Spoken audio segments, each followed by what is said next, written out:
மக்களே, இன்றைக்கி எங்கள் வீட்டில் என்ன சமையல் பார்த்தீங்கன்னா, வழக்கம் போல் சாதம் தாங்க வடிச்சிருக்கிறேன். அதுக்கப்புறம் பார்த்தீங்கன்னா, இன்றைக்கி வந்து பாவக்காய் காரக்குழம்பு, பாவக்காய் போட்டு காரக்குழம்பு தான் வச்சுருக்கிறேன்.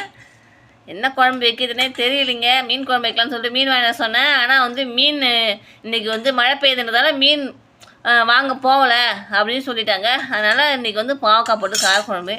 அதுக்கப்புறம் வந்து அப்பளம் தான் தொட்டுக்க. வாங்க எங்கள் வீட்டுக்கு சாப்பிட்லாம். ஆசைப்பட்டு செஞ்சு வச்சு பாவக்காய் குழம்பு என் பையனுக்கு எப்படி சாப்பிட போகிறாங்கன்னு தெரியல. இன்றைக்கி மீன் குழம்பு வைக்க போகிறேன்னு சொன்னேன். பிள்ளைங்க வந்து இன்றைக்கி காரக்குழம்பு தான் சாப்பிட போகிறாங்க. நிறைய ஃபோன் அடிக்கிறாங்க. யாரடி?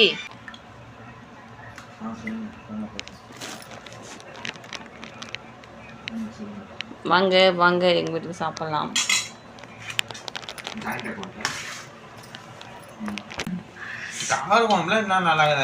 கார குழம்புனா கறி குழம்பு மட்டும்தான் நல்லா இருக்குதான்னு கேட்கணுமா? கார குழம்புனா நல்லா இருக்குதான்னு கேட்கக்கூடாதா? கார குழம்பு ஒரு சாப்பாடு தண்டி, அதுவும் பாவக்காய் போட்டு கார குழம்பு. பாவக்காயில் எவ்வளோ நன்மைகள் இருக்குது தெரியுமா உடம்புல?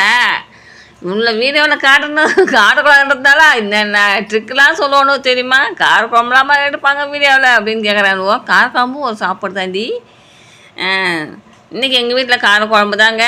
நீங்களே என்ன சாப்பிட்டீங்க அப்படின்னு சொல்லிட்டு மறக்காமல் கமெண்ட்ஸ் பண்ணுங்கள். இன்றைக்கி நான் வேலைக்கு போகல, மழை அதிகமாக இருந்ததுனால தண்ணி வரல, கரண்ட் இல்லை, நிறைய காரணங்கள் சொல்லிகிட்டே போகலாம். ஆனால் இன்றைக்கி நான் வீட்டில் தான் இருக்கேன். நீங்கள் எல்லோரும் மழையில் நனையாமல் எல்லோரும் வந்து வீட்டிலே சாப்பிட்டு ஜாக்கிரதையாக இருங்க, சரிங்களா?